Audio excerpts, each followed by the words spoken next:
Here. Good morning, my name is Tony Peterle. I'm doing a presentation this morning on SNMP. There is a hands-on component to this. I have some Wi-Fi network set up in the room and a target piece of equipment back here. So if you have your laptop on it, I'm afraid it's Windows only. If you have your laptop and you want to actually get into the hands-on portion here in a little bit, I've got some USB keys here that has the necessary software and files that you need. So if there's anybody that needs this and doesn't have it already, I'm going to put them in the back of the room.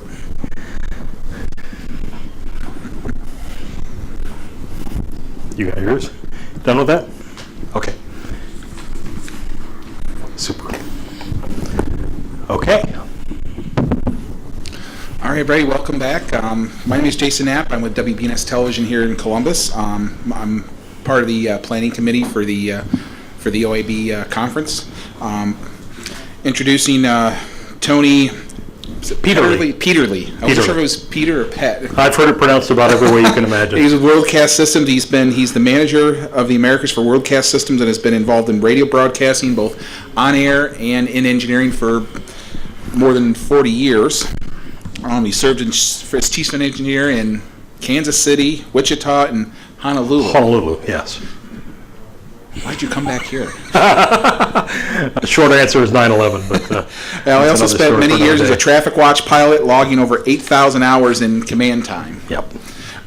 Tony started his work at Worldcast in 2005 and has been an industry leader in promoting and educating broadcasters on the use of the Simple Network Management Protocol. And he quite literally wrote the book for the SBE University and has participated in numerous end sessions, webinars, and hands-on workshops. And Tony received the SBE Educator of the Year Award in 2017.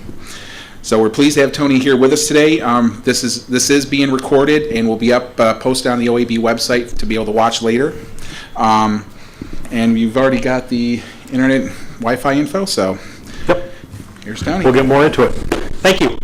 I am grateful to have this opportunity to speak to the OAB. Once again, I did this once a couple of years ago and was asked to present on network security, which is something I knew very little about. So it was kind of a crash course for me as far as, I knew kind of best practices, but I didn't know any real formal stuff. So happy to come back and present on a topic that I'm a bit more familiar with. As you mentioned, our company has been kind of at the forefront of the integration of the Simple Network Management Protocol in broadcast. We're going to talk a little bit more about it and what you can do with it, how you can get started with it, and what all it kind of means for us going forward. But the quick explanation is do more with less. That's something that we all have faced. We have more and more responsibilities, more and more signal paths that we have to maintain, and typically fewer and fewer resources in terms of budgets and man hours to accomplish that. So we got a whole lot more information coming into us that we need to deal with and respond to, and getting the information and dealing with it in a timely manner is kind of what this is all about. And that extends not only to the use of the SNMP, but also into the software and the applications and the things that you use. If we have time, we'll touch on what we call NMS OSS before the end of the session. I didn't look at the schedule. Is this a half hour or 45 minutes?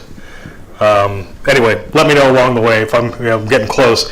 Literally, this presentation can run anywhere from 20 minutes to 2 hours, depending on how much detail we get into and how many questions we get.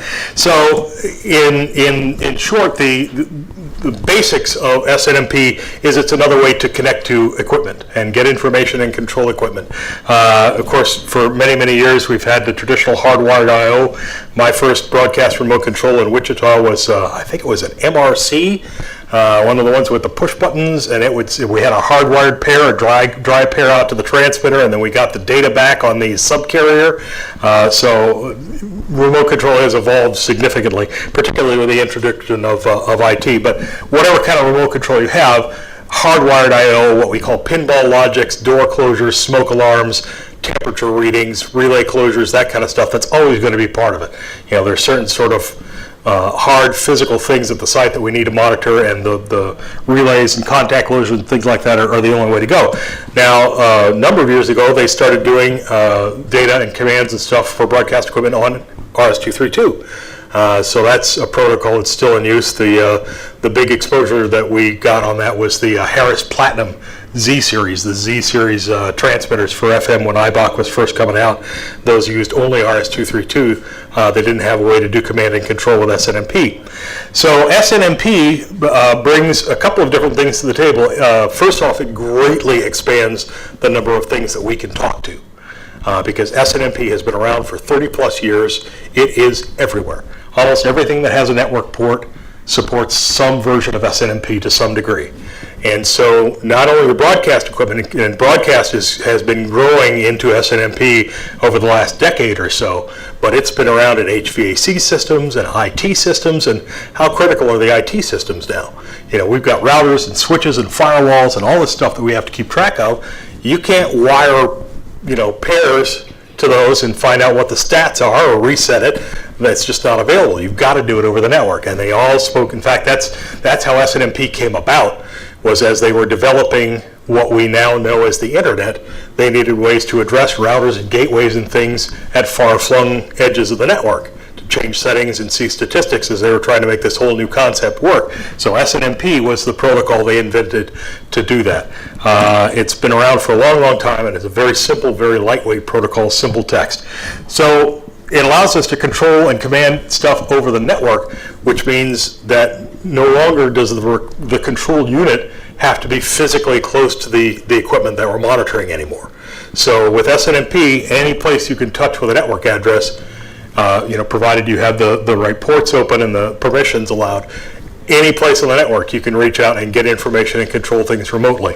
And that really has expanded a lot of the data and things that we're able to do with our control systems. And what's next is IoT. So that's a whole other thing. We won't really touch on that, but it's kind of like the next step beyond regular Ethernet and stuff is IoT, Internet of Things, and that's kind of going to be the next wave in broadcast remote control. It's going to give us even another level of granularity and detail and more data that we have to get together and process. So again, do more with less. That's what it's all about. So start out with a couple of real world examples. Josh Haddon, good customer of ours in New York City, is chief engineer for iHeartMedia there in New York.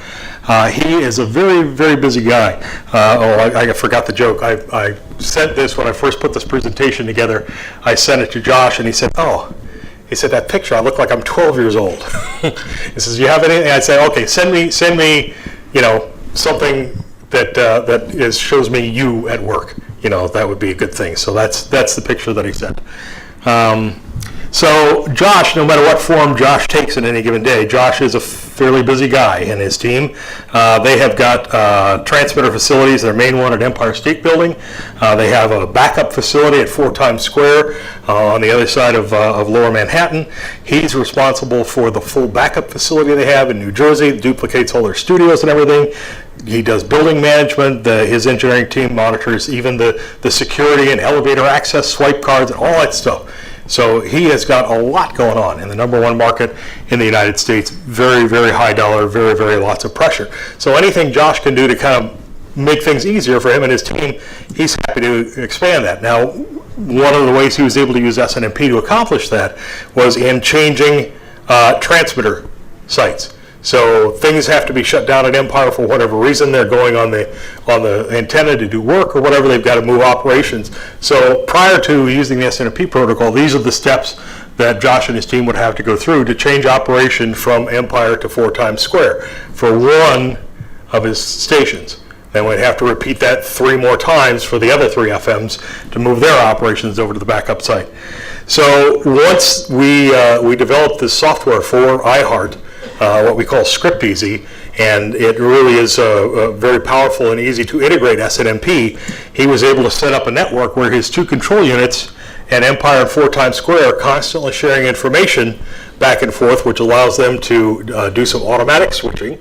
But if they want to do it manually, all he has to do is connect to one of his control units, either there in his studios or either transmitter site, and then just enable the transmitter control. They've got a safety lock built into their scripting, and then select which stations to switch, and then the software and the SNMP communications do all of this for him. And so that makes it a little easier, gives him more time to enjoy his delicious hamburger. So one of the things they were able to do with SNMP, here's a remote control page for the Z100 site. We're looking at the Empire State Building unit here, and you can see the typical stuff, forward reflected powers, on and off, the different things like that. All of that comes in through RS-232 or traditional hardwired I/O, but then you can see another small panel down in the lower center of that screen. That's the on-off controls and the power readings and everything for the same station at the other site. So from either site, he can see and control both transmitters. So if he wants to just switch one manually, he can just go click and turn Empire off, and click and 4 times square comes on. And it's that simple. You can do that from one single interface. So part of what they integrated into their SNMP was what they called the Doomsday Script. Doug Irwin, before he left for LA, wrote this subroutine in there. So basically, it was a routine so that if one of the main transmitters got knocked off the air and could not be restarted, our software allows them to try and restart the transmitter 2-3 times, however many they want to do it, and then give up and go ahead and switch the operations over to 4 times square. So they built that, they tested it, it was fine, they let it sit and run, and then more than a year and a half after they installed that Doomsday Script, it paid off. I got a letter from Doug Irwin on a Monday, and it said, hey, last Friday, I got an email and a phone call from one of our remote control units. He said the Z100 transmitter at Empire State Building had some water leak into it and got knocked off the air. So the software, as it was designed to do, tried to start Empire 2 or 3 times, gave up, switched the operation over to the 4 times square transmitter. And the key line, what I love here, no one here outside from engineering even knew what had happened. They never had a clue they were off the air. And that's the goal for all of us. Is like if we have a little hiccup, it gets fixed like that before anybody starts yelling and screaming into your office and threatening firings and all that kind of stuff. So that's an example of good software and the use of the SNMP protocol to accomplish that sort of thing. Another one of our power users, Gary Schultz, at LSTV in Chicago. They bought Solar Systems.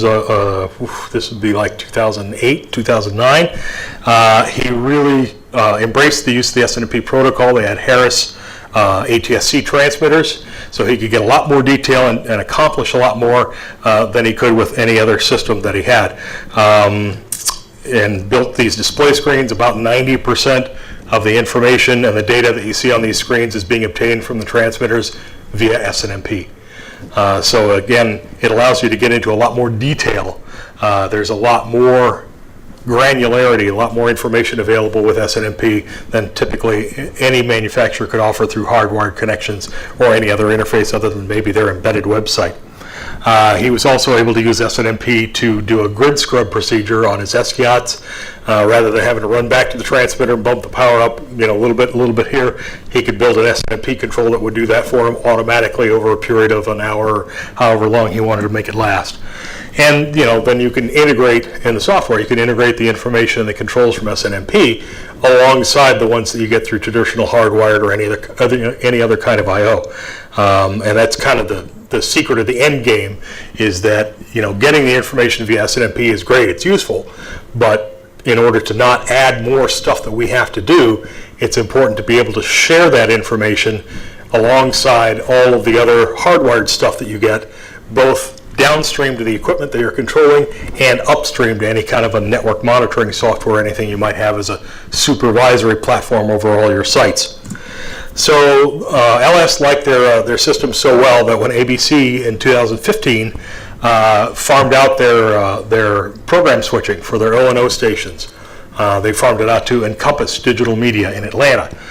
Which, if you're ever in Atlanta and you're able to wrangle a tour, it's a pretty impressive facility. They do program switching for several of the major broadcast networks, a ton of the cable networks, channels all over the world. It's just a whole facility in Atlanta. They've got one of those big half-hemisphere satellite dishes, that has like 16 different horns on it and can see, the whole arc.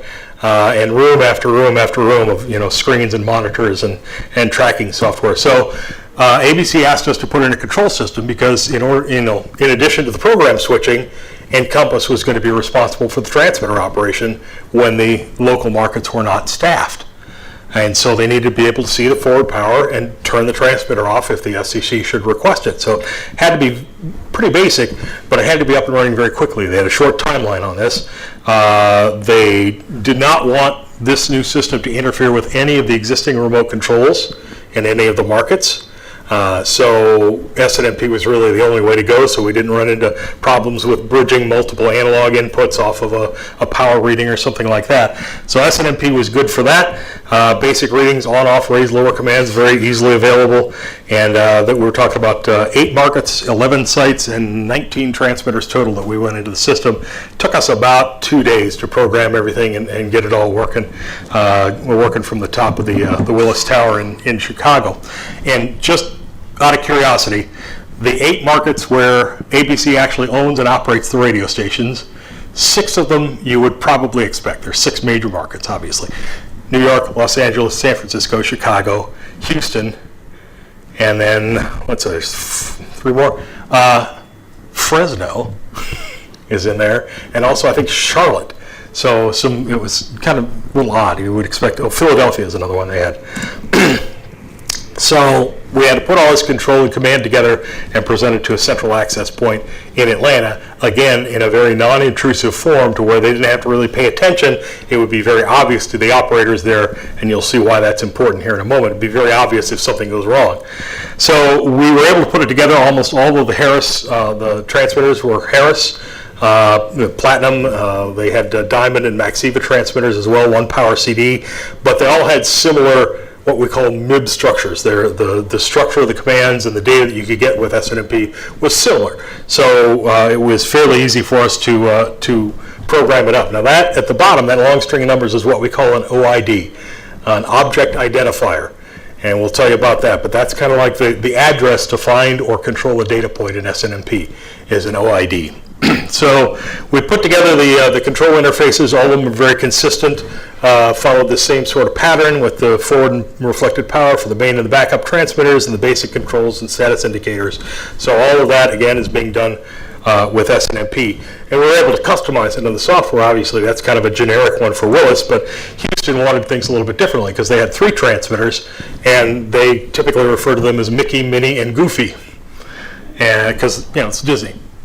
So we're able to accommodate that so that way if there's a problem, Atlanta can refer to the transmitters. When they call the local engineers, they can refer to the transmitters in terms that the local engineers are familiar with. It's like, hey, Goofy's gone off the reservation again, let's get Mickey back on the air. So the control center in Compass, that's one of their smaller ones where they're doing ABC.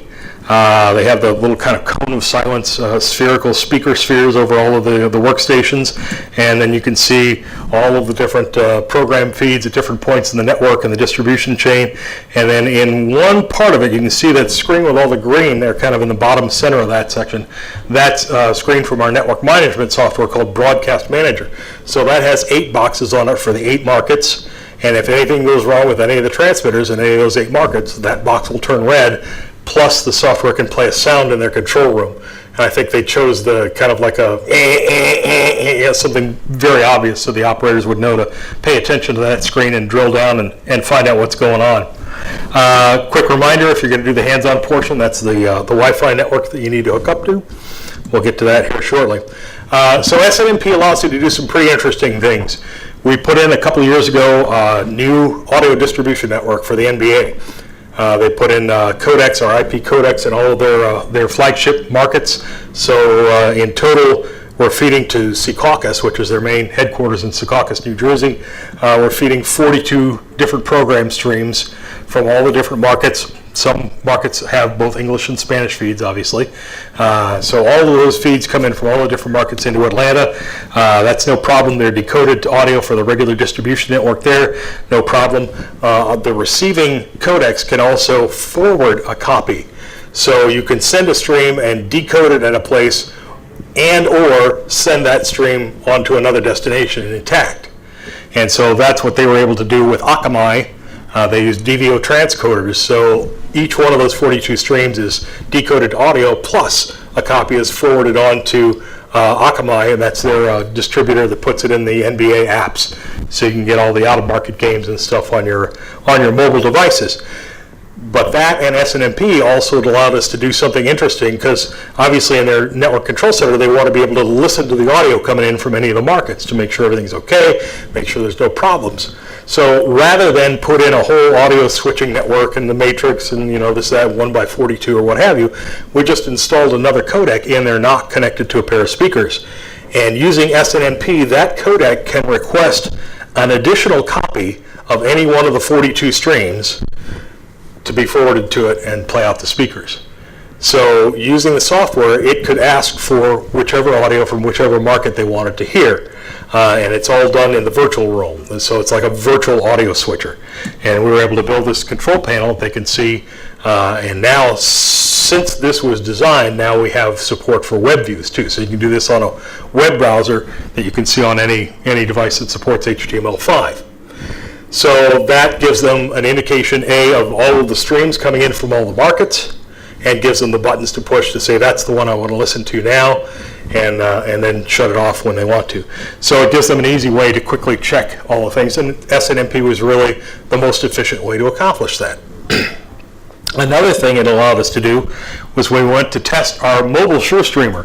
So I have one of these here. This is our rig that takes any stream, whether it's audio, video, what have you.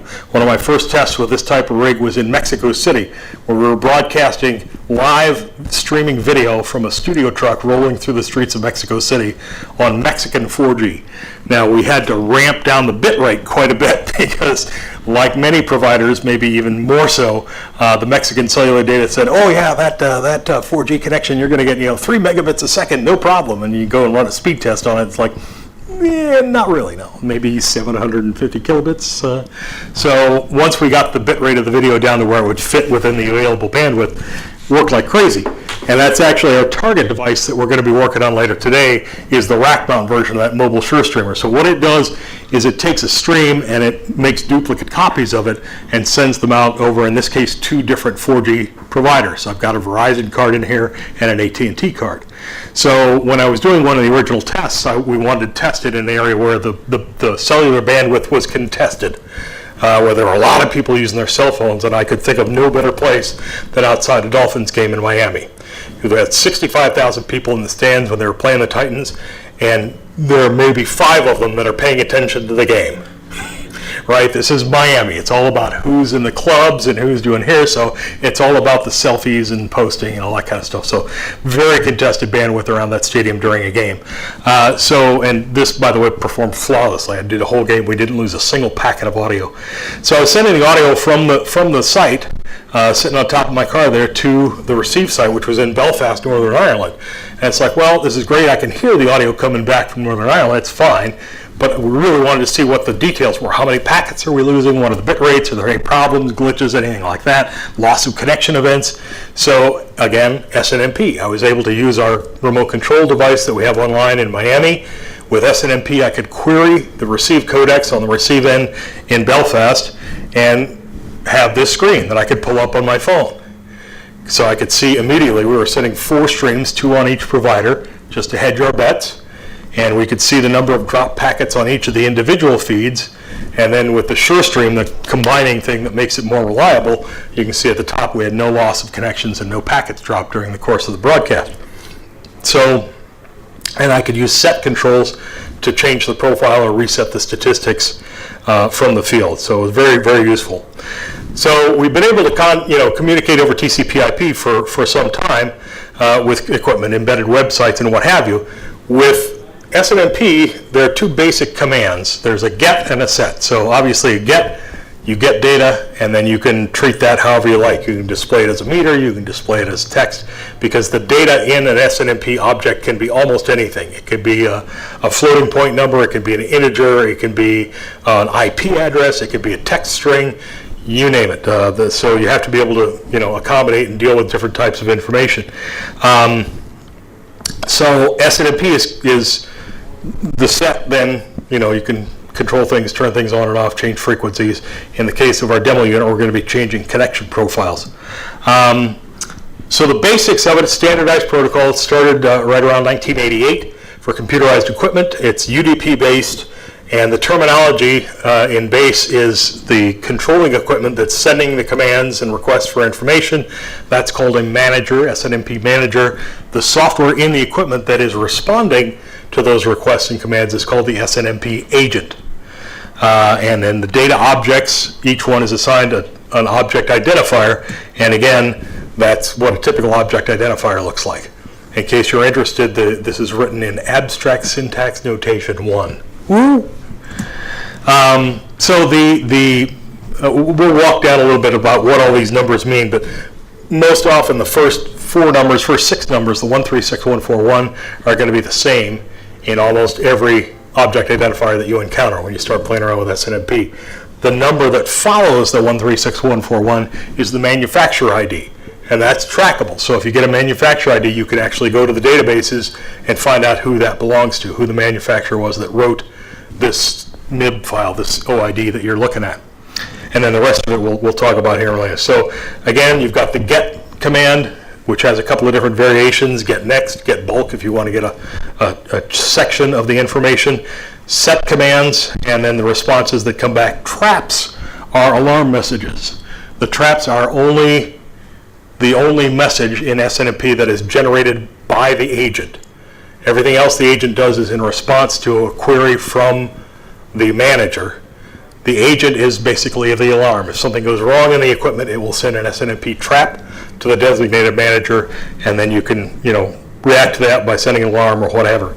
So MIB files, the management information base, is when a piece of equipment is manufactured, the people who build it will put all of the object identifiers that they have in a basic little text file, management information base, or the MIB file, so that it's just like the menu of what's available in a particular piece of equipment.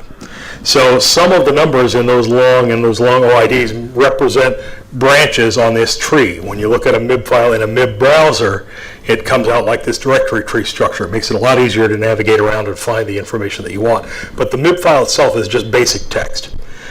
So as I said, 136141, you can see there what is specified on each one of those things, what they all mean. 5299, the manufacturer ID, that's ours. And then going down the tree after the 5299, you can see, and it's also kind of important to understand these don't necessarily have to be sequential, right? You don't have to fill every number when you're writing a MIB file. Many manufacturers do not, because different levels, different branches will be for different kind of equipment families. And so for us, we get to MRCS is our remote control system. Relio is designated as the 43. That's the software for that particular thing. It's a system object, so that's 1542.1. And then you come down this tree and you can see, here's 10 applications, and then you work your way on down there till you find the actual object that you want. In this case, it's an action state, which is something that would trigger a button in our ScriptEasy software. So that's a way that you can control your remote control by SNMP from another device. So this is like kind of a critical OID to use in that sort of Doomsday Script where one device is automatically commanding something in another device. Now, you see at the bottom there a 552, that's an index value. So in cases where not all of the data points are defined at the time of manufacture, in our case, it's remote control software, and you can create objects and buttons and controls and stuff as you need for your site. Well, our software assigns an index value, assigns a unique OID to every one of those objects as you go, but there's no way we could write all that into the MIB file.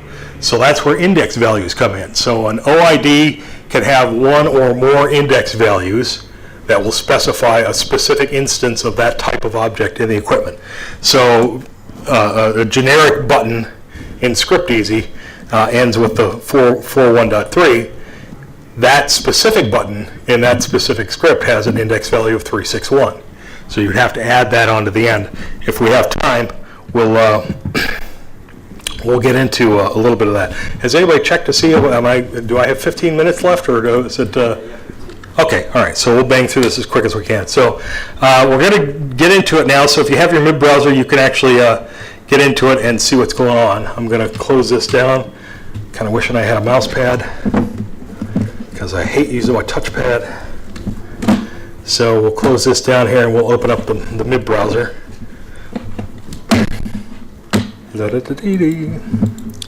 Oh, come on. All right, screw it.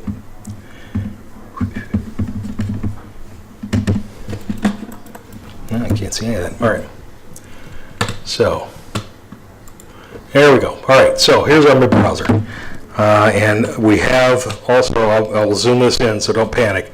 So this is the embedded website of the unit. If you want to log in, you can see what's going on. The address is 192.168.110 or 100.110. You'll have to go past the security warning about there not being a certificate, proper certificate. Every time we get the certificate squared away, the browsers get more and more paranoid. Awesome. Thank you. Browsers get a little bit more paranoid. So what we're going to do here, this is the connection screen for this Sure Streamer. You can see all these different connection profiles. So what we're going to do is we're going to query the box as to what the active profile is now, and then try and change it. So I'm going to be toggling back and forth here between normal mode and zoomed mode, so forgive me. It gets a little bit dizzying. All right, so this will jump around a little bit. So here's our MIB browser. So the first thing you would want to do is load the MIB file in the MIB browser. So that you come up here, load MIBs, and then you would browse to and select the APT MIB for that. Once you get it in there, then you'll see a lot more available here in the MIB browser tree. But normally when you bring it up, this is what you would see. So if you open up the private folder, and then you have the APT folder, and that is where you're going to find all the goodies that we're going to be working with here. So again, you got a directory tree. These are all the events. So those are different traps and alarms and things that the unit can send. You've got some basic information, common event bindings, miscellaneous, system type. Well, here let's clear the folder over here, and let's see. So if you're going to use this in the MIB browser, you'll need to have the MIB file. You'll need to put the IP address here. This is the target that the MIB browser is going to try and connect to. And then under Advanced, you would need to go in and set the read community is public, write community is private. That's all lowercase. Those are kind of the default read and write strings for SNMP. Those are not the strings. We use the public for read, but for write, that's not our default. So I've changed our default in the unit to match what kind of the typical industry default is. But again, it's about security. SNMP in and of itself is not a very secure protocol. It's open text. So there is a version of SNMP v3 that is encrypted and has a separate password lock on it in addition to the community read and write strings. But for SNMP v1 and v2, the best ways, really the only ways to protect it, are either by changing the default read and write strings, but most importantly is just to armor your network, to prevent access to the SNMP ports, so using SNMP on an open, we do it. We have a ton of units online that are SNMP enabled and everything's wide open. We don't get messed around with, but like I said in my network security presentation a couple of years ago, if somebody's determined to mess with you, they'll find a way. Is there a particular port used for this? Yes, the defaults are port 161 for the read and 162 for the write. Those are the defaults. Again, you can change those, do network address translation. There's a lot of different ways you can do that. So to work with this, what we have going on here today, you'll have your address. The port would be 161, the default, public and private for the communities, SNMP version 2.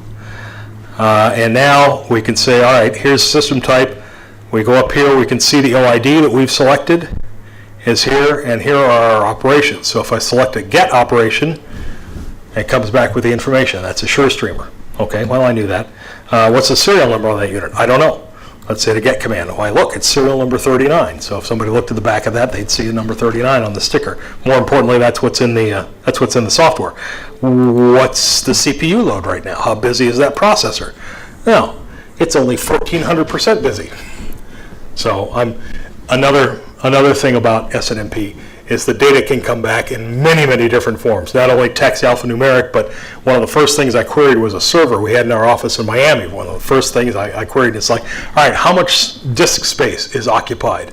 And it came back 12. That's like, so I'm looking in the Windows system, it's like, it's not 12% occupied, it's not 12% unoccupied. So I'd start digging into the documentation. They were talking in terms of data cylinders, which that's a reference that goes back 30 years, I don't know. So it's important also to have software when you start getting this data in with SNMP.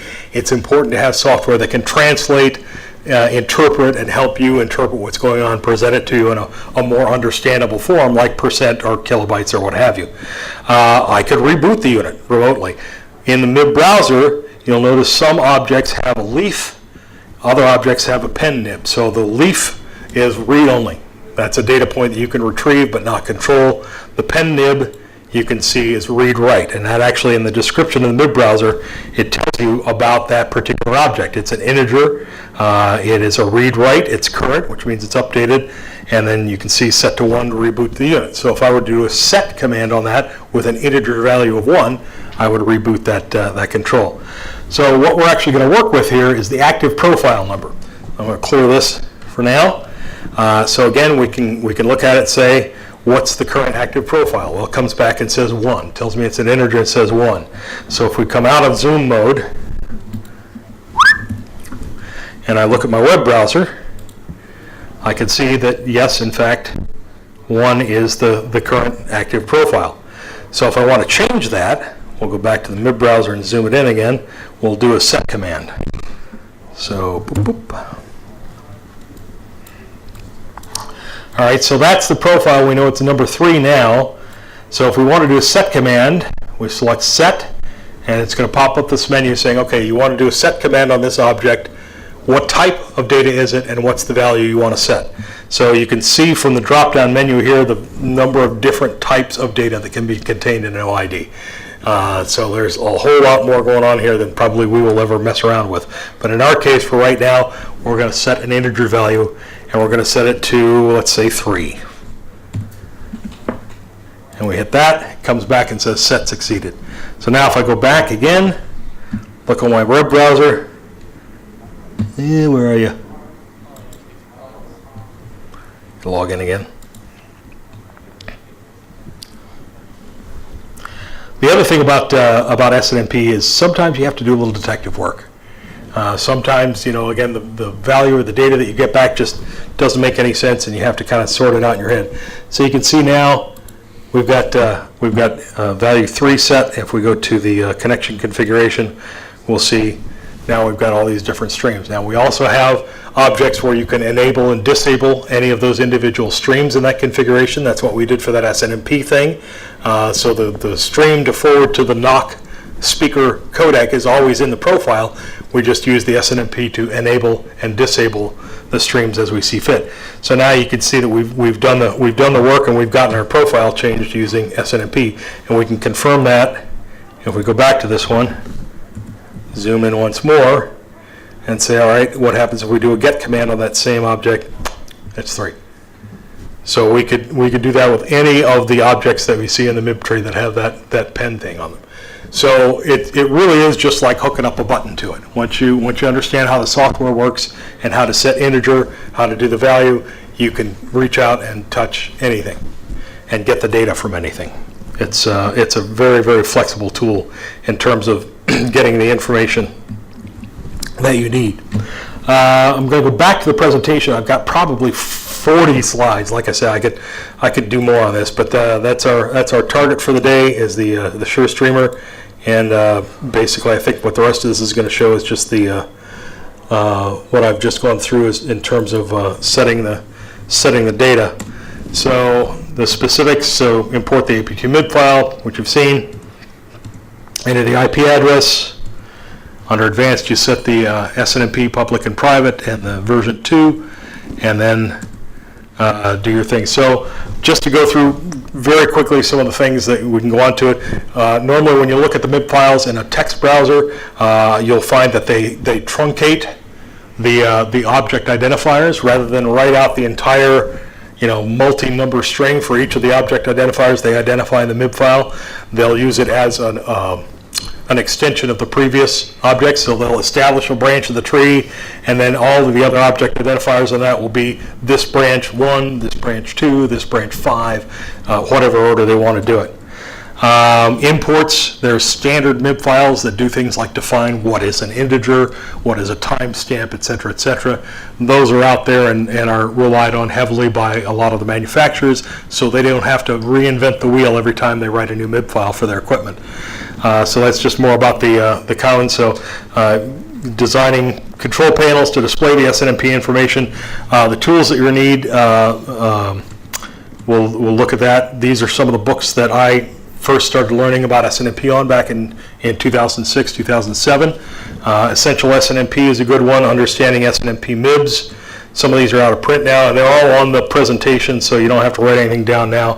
DPS Telecom is a great outfit in terms of just giving a lot of white papers and basics on MIB files and SNMP. And once you get into SNMP, there is a whole world of I/O stuff that you can start playing around with. If you Google SCADA, SCADA, and RTU, you will find hundreds and hundreds of manufacturers that make little boxes with various kinds of I/Os, analog inputs, temperature probes, relay closures, what have you. They all speak SNMP. So if you have a control box that can speak SNMP, all that stuff can be used. I did want to point out, it talks a little bit more about the MIB browser. iReasoning is the MIB browser you've seen here, and it's a very powerful one. Notepad++, if you don't have it already, if you're going to start playing around and trying to read MIB files, you got to have an advanced text editor, and I'll show you why. So here's a Divicom Europa. It's a video transcoder, so if we look at that, it's fairly typical, and you can see the imports there, and that's where it defines which standard MIB files it's going to use. So if you try and find that in a standard text editor, it's not going to be so easy. But if you look at it in Notepad++, it's much simpler.